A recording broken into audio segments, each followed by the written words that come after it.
Letizia d'Espagne est une reine aussi fascinante qu'intrigante.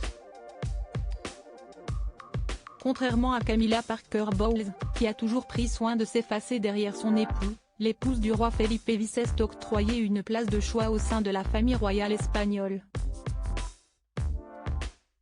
Ancienne journaliste de télévision, celle qui est souvent dépeinte comme une femme de poigne a évolué dans la lumière, avant même de connaître le père de ses filles.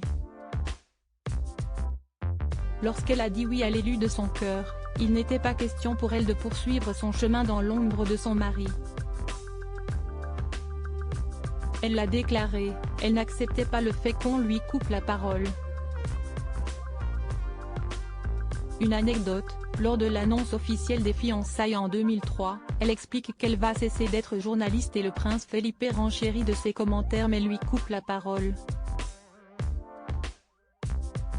Ça n'a pas plu vraiment à Letizia qui lui dit « laisse-moi terminer », a raconté l'historienne Sabrina Grillo, dans le documentaire Espagne, une monarchie au bord du précipice, diffusé ce lundi 26 décembre et dont Gala. FR vous dévoile un extrait en exclusivité.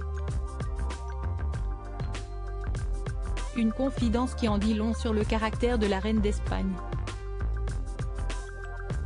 Si elle a réussi à se faire respecter auprès de son mari, les relations ont été plus compliquées avec ses beaux-parents, le roi Juan Carlos et la reine Sofia. En témoigne une scène relatée par nos confrères de W9 dans la série documentaire Famille royale, Secrets et scandales. Au moment de l'abdication du roi déchu, l'épouse de Felipe VI a été publiquement reniée par son beau-père. Au balcon du palais royal, alors que la reine Sofia s'est approchée de son mari pour l'embrasser, Letizia d'Espagne a tenté de reproduire le même geste, afin de renvoyer l'image d'une famille unie. En vain. Le roi Juan Carlos se comporte relativement bien avec la reine Sophie. La reine Sophie est imitée par la reine Letizia, qui va embrasser Juan Carlos, et il fait tout pour que la reine Letizia n'arrive pas à l'embrasser, a confié l'historien Benoît Pellitrandi. Finalement contraint, le père de Felipe VI s'exécute, sous le regard attentif de son fils.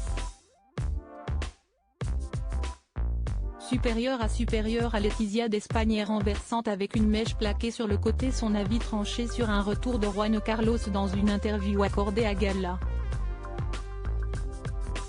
FR en octobre dernier, Laurence Debray, spécialiste de la monarchie espagnole et auteur du livre Mon roi déchu, édition Stock, a analysé les rapports qu'entretient la reine d'Espagne avec son beau-père, Juan Carlos, aujourd'hui exilé aux Émirats arabes unis. Elle ne veut surtout pas qu'il revienne. Letizia d'Espagne, très stricte sur l'éducation de ses deux filles et souhaitant incarner son rôle de façon maîtrisée, ne supporterait pas un éventuel retour de celui par qui tous les scandales sont arrivés. Les Espagnols étaient habitués à voir Juan Carlos se balader à moto dans les rues de Madrid, faisant des blagues aux journalistes à Palma de Majorque l'été. Il y avait un côté très décontracté, avec bien sûr tous les problèmes que cela pouvait engendrer. Mais Letizia d'Espagne est clairement dans un autre style, a expliqué Laurence Debray. Plus distante avec les Espagnols que le père de Felipe VI, elle a aussi vu la monarchie trembler suite au procès pour détournement de fonds, intenté contre l'infante Cristina, sans oublier les sombres affaires dans lesquelles Juan Carlos a été impliqué jusqu'ici. Crédit photo, capture d'écran W9.